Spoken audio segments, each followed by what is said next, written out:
But one time, me and my seaman caught a casing job in Galveston Bay on Hannah Reef for the Gulf Oil Company. And Gulf was real cheeky about like Exxon. Yeah. They didn't want to spend no money.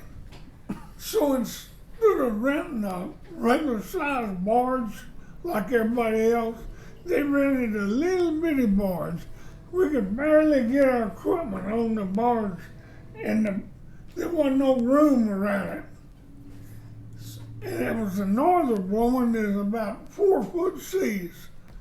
It's in the wintertime. It's cold. Right. And we had an old FWD pump truck, which was real tall. It was all-wheel drive. And when we got to the rig, it was about 2 o'clock in the morning. And the pump truck was right against the side. Normally, with a regular sized barge, it's 5 or 6 foot all around your equipment. You got a lot of room. Well, this here we didn't have no room. So when we got to the rig, it was about 2 o'clock in the morning, and my seaman went on the rig to figure the job with the company man. So while he was gone, I was going to rig up the mixer. And the mixer has got a big funnel. It's, gosh, it must be 4 foot across and comes down to about 7 inches at the bottom. Yeah. And it's got a handle on it, and we carried it on the side of the displacement tank. Well, I had to climb up in a kind of a box that holds rag holders to get that funnel off. And I was climbing down and I was gonna carry it. Well, I dropped it. And it fell in the water between the rig and the barge. Oh. And my seaman, he was real cranky. And I knew he was gonna raise hell me dropping that funnel in the water. And it was cold. So I thought, how in the hell am I gonna get that funnel?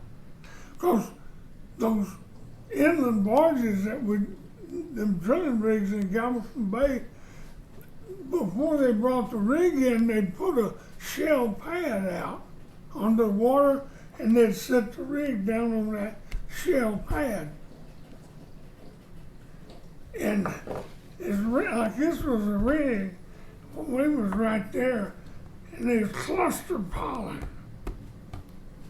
to keep the board from hitting the rig. Okay. Well, it was about a 4 foot space between the boards and the rig. So the only thing I know to do is I took my boots off and took my wallet and everything out of my pocket, and I dove in there, and boy, that water was cold. I left my socks on and my coveralls on because I didn't want to cut my feet on that shell. On the shell, yeah. And I dove down there, and I felt on the bottom, and that shell pad sloped off.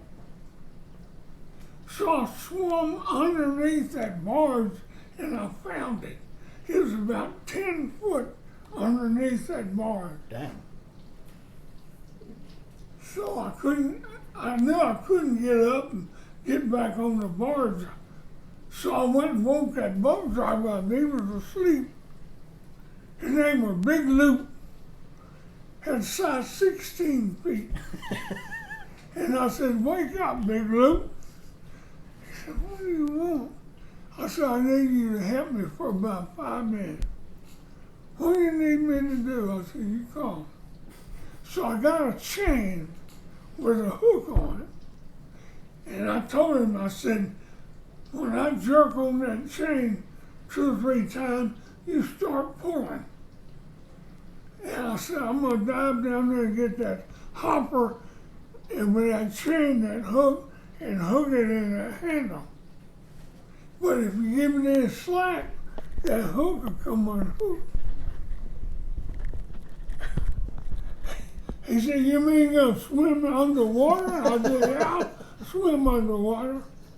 So I got that chain with that hook on it and dove in there, and I went in there, and sure enough, it was about 10 foot underneath that bar, and I hooked it and held the string on, and I pulled that chain.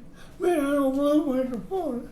And he pulled it up, and I came around there and was rigging the mixer up. When the seaman come, he said, "How'd you get all wet?" I didn't tell him. You didn't tell him. I'm sweating out here. I'm working hard.